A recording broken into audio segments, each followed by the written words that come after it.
Hello and welcome back to another video. Right now you see the Heavy Lifter 1 on the launch pad, which is the rocket that I use for Dres Canyon episodes. And yes, that is what I'm doing today. This is episode 1.5 of the Dres Canyon Resort and Spaceport series.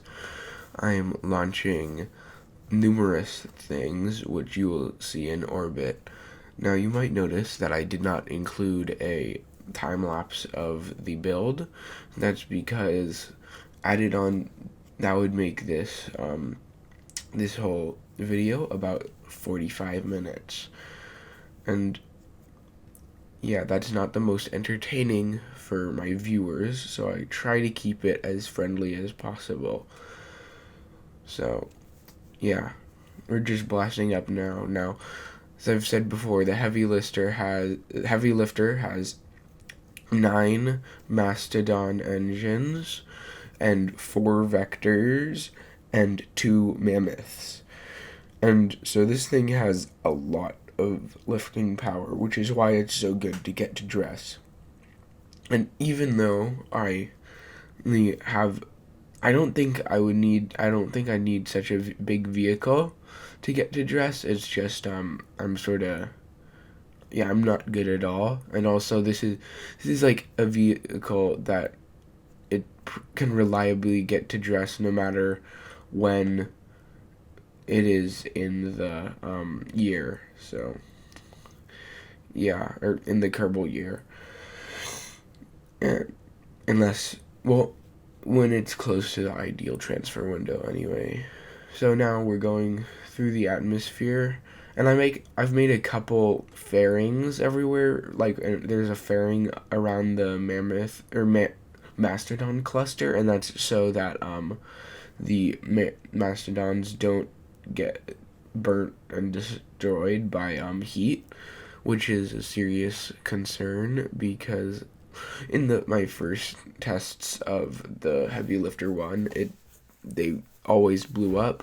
And also you may notice that there's a red hot fairing that is doing the job of a part that there is, which is there's the Saturn 5 meter to 3.5 meter diameter adapter, and that is there, except it's surrounded by a fairing to protect it from heating, because fairings have a much greater heat tolerance than that fuel tank. So yeah, I also changed the design of the boosters, which now have a much more aerodynamic top, which despite looking slightly worse, it means they're much more efficient. So that is a benefit. And I'm using liquid fuel instead of solid fuel because there is no 3.5 meter solid fuel rocket, which I hope will be something that is added in KSP 2. Now I'm just circularizing. I'm no longer circularizing. I'm going into a high orbit, I think. Yeah. And now I use fleas as my separatrons just because they are such big boosters that it would take a lot of separatrons to do that.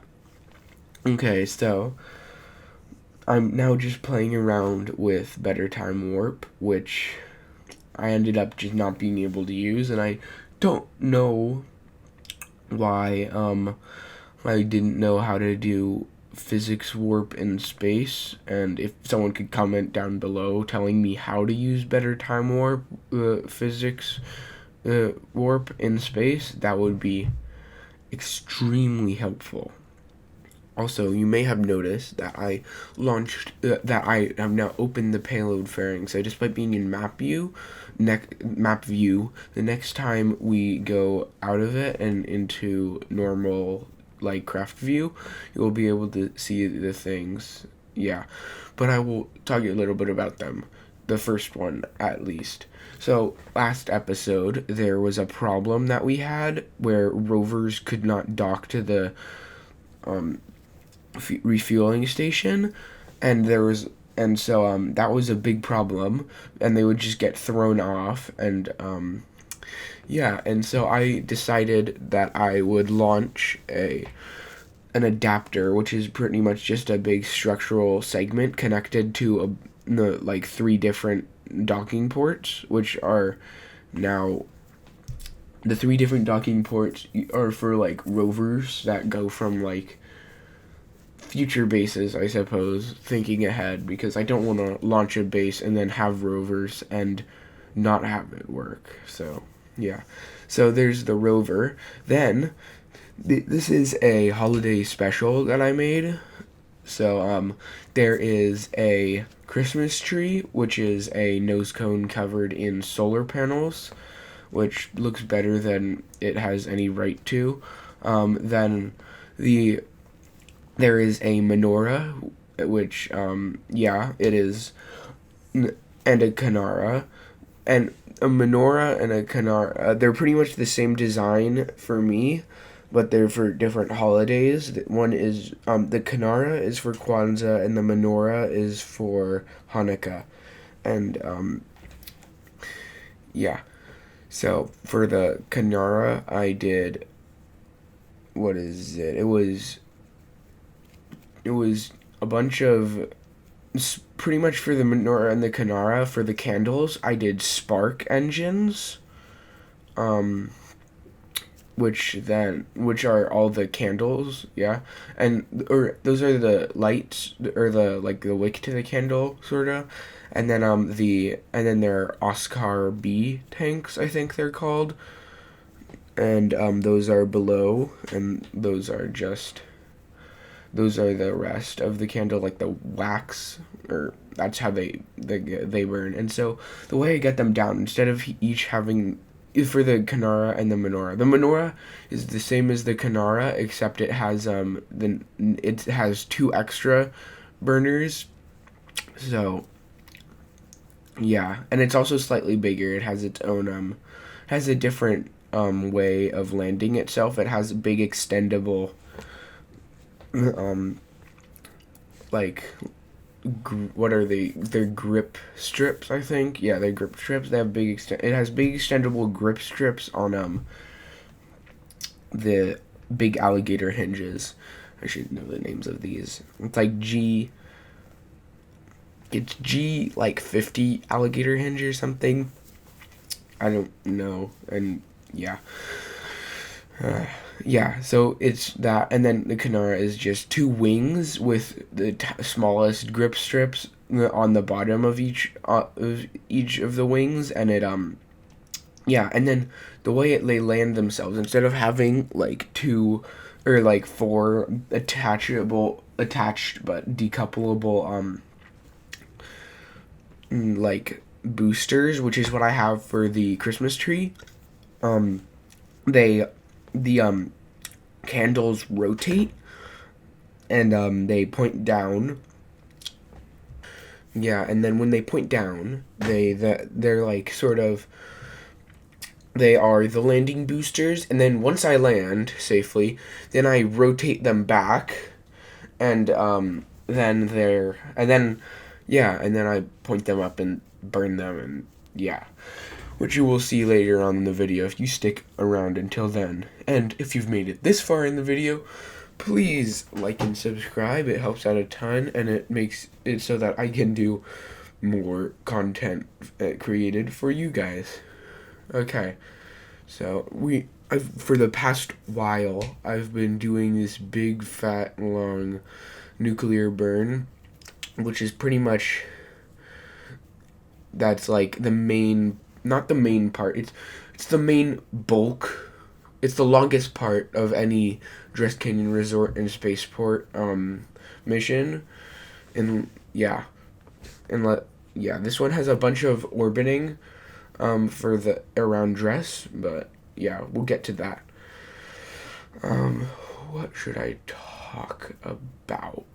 We have we have a Starhopper 3, but Starhopper 3 was never went down to the surface, because I realized at this time I had Bob, Bill, and the Jedediah on it. So I had different people on it, but then once I realized, and then all of a sudden I just realized that I had them on it, like because I had to revert at one point on one of the first launches because it sort of broke itself to pieces. So I had to make a new design for Heavy Lifter 1, and then when I launched it, and foolishly they were on it, which was very annoying, very, very annoying for me, because now I have 3 of the 4 main Kerbals on this mission, and that is annoying to say the least, because I don't want to lose them. As I said in the previous episode,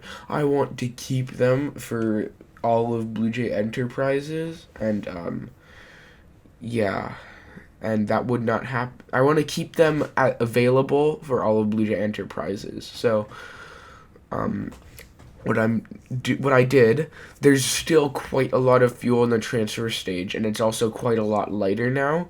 So I then, once I had finished recording, I then flew it back, and I had enough Delta V in both the transfer stage, to get back to Kerbin and start a deceleration burn, and then I also there's like about 1,700 meters per second of Delta V in the Poodle engines, which is pretty much the rest, and that's what got me. That's what got me the rest of the way and safely landed me, because I do not have. There's no parachutes on that thing, so I had to land sort of like SpaceX. Okay, now we are approaching Dres, our destination, or should I say, Drestination. Oh, that was a terrible joke. So now I'm just circularizing around Dres, and I'm going to have to. I'm not landing every single thing at a time. I am going to I'm going to fly this down into orbit, and then I'm going to detach each of the different holiday symbols. That's what I'll call them. Each of the holiday symbols individually, and then I'll fly them each down. And so on the Christmas tree, it's a bit different than everything else. What I could have done is have it had a central burner, or engine, but that would have been less controllable, and it would have had less TWR, which is the main thing that you really need when you're landing these, because then you can stop yourself quick and hover sort of, and then go to the side, because that's the main thing that you want to be able to do, because there's such low gravity that it's very easy to change your course on accident. Okay, so now I'm launching the Christmas tree, which is just it's the 1.85 meter fuselage nose cone, I think. It's the very steep looking one that looks like the space shuttle nose cones on the SRBs, but it doesn't actually fit on the Clydesdales, which is annoying for me. It's very annoying.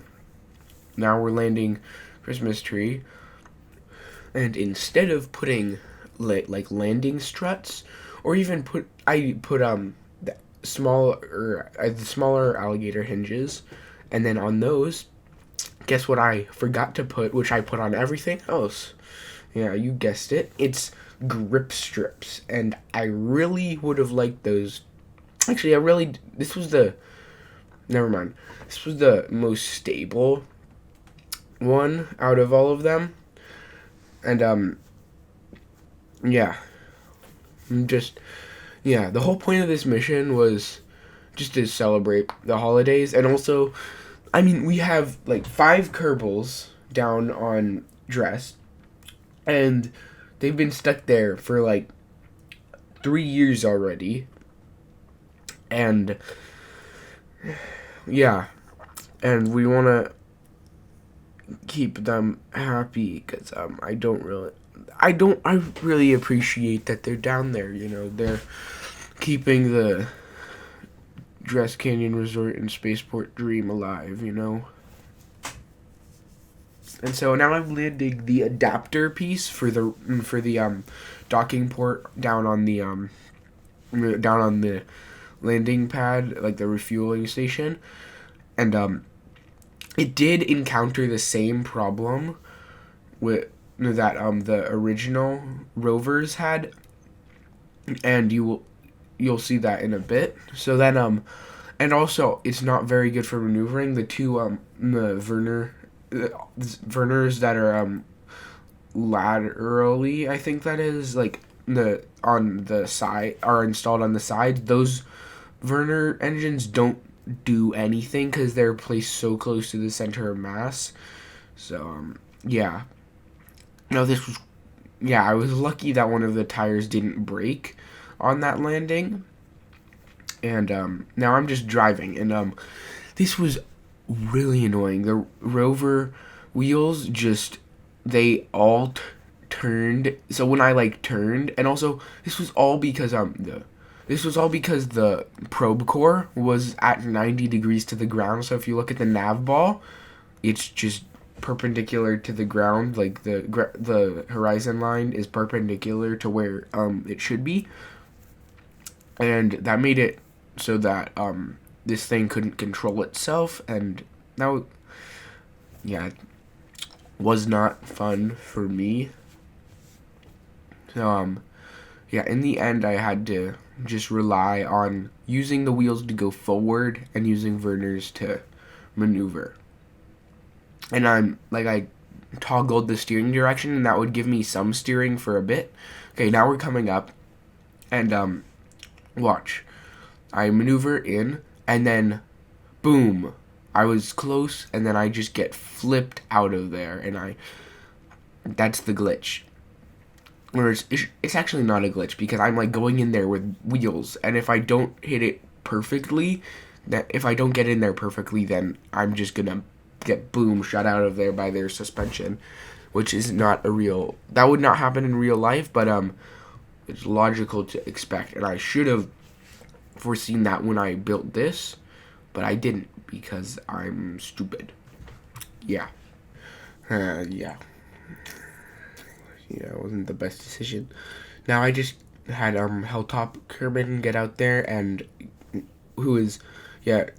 I had her get out there and perform some modifications to the docking port, which made it so that it was higher off the ground, which makes it so that the rover can actually dock to it. And and then I'm also modifying the position of the Verners so that they actually can control where it's pointing, but also they can move it laterally. Now, I'm just moving it. This is the one holiday thing the one thing that isn't a holiday related thing on this mission. So I really could have just launched this in a really tiny payload fairing, because and that's just Now we're getting Hilltop back in, and I am now designating her the leader of this mission. She is the commander because since Jeb isn't there, none of the main Kerbals are there. Hilltop's the commander. She's the one who's had the most action, and she's an engineer, and engineers are good. Engineers are definitely good, because they know how everything works. Because at this point they have the same skill as the pilots, and they can do as much science as scientists. They can also do repairs though. So now I'm getting back up here, and I am performing I'm performing modifications, because the Kanara and the Menorah did not have enough power, so when they got down, they just don't have enough power, so I added an RTG and a battery pack to both of them. So now, yeah. Then I had plenty of RTGs on it on the Minecraft anyways. There are 4 that are inside the command module. So yeah. Yeah, we're getting close to the end. None of this stuff has like branding of, besides the Star Hopper, which didn't get down.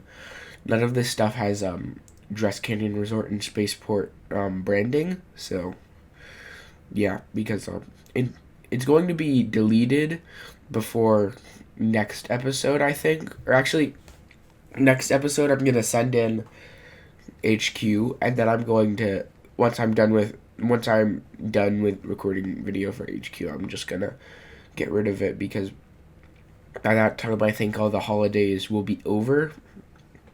Yeah. Now we're on approach. We're just sort of changing our what is it? We're changing our trajectory angle. Yeah. Sorry if I sound a bit like sick or like nasally. I just having a cold. It's not the virus that we cannot speak of. It is a different one, and it's just a common cold, and it's really annoying. Yeah. Just landing now. As you can see, the things are rotated, and yeah, this is the Kanara. Yeah, this mission, it didn't take as long as any of my other mission, or just my other mission, the other mission, just because or to me it didn't. Probably it's about the same. It's longer actually than the original mission, but for you guys, but there was so much more testing and like messing up on the first mission on episode 1 that landed the landing pad. There was so much more messing up that it just doesn't. There's so much more messing up that it took so much longer, and this one just was so much more bearable for me. Yeah, I landed the Kanara upside down, so now I'm just using the grippiness of the grip strips on the bottom of the wings to get it upright. Now that we're upright, we can light our Kanara, and I don't know if there's any like ritual or like a traditional sequence that you light the Kanara in. I just lit them all at once. Please don't murder me down in the comment below for that. Yeah. We're now going down. We're decoupling the menorah. Menorah and Kanara sound very similar. So if I call them different names that they aren't, sorry. Yeah, we're just landing, and once I land, there's just gonna be an abrupt end to this. So yeah, I'm landing this. And there's really no point in this mission except this is just my way of getting video out there where I can wish you guys all happy holidays, and hope that you guys enjoy yourself throughout the holiday season. Yeah, and this is not an ideal landing because it's not day.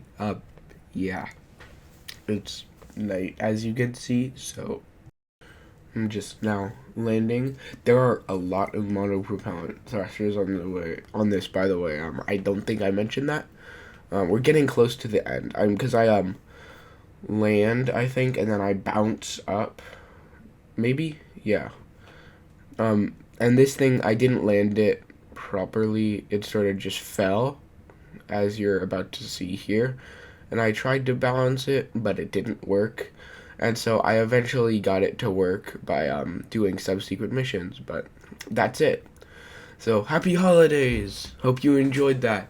Please like and subscribe if you want more from this series, or just more Kerbal Space Program content in general. Thank you for watching.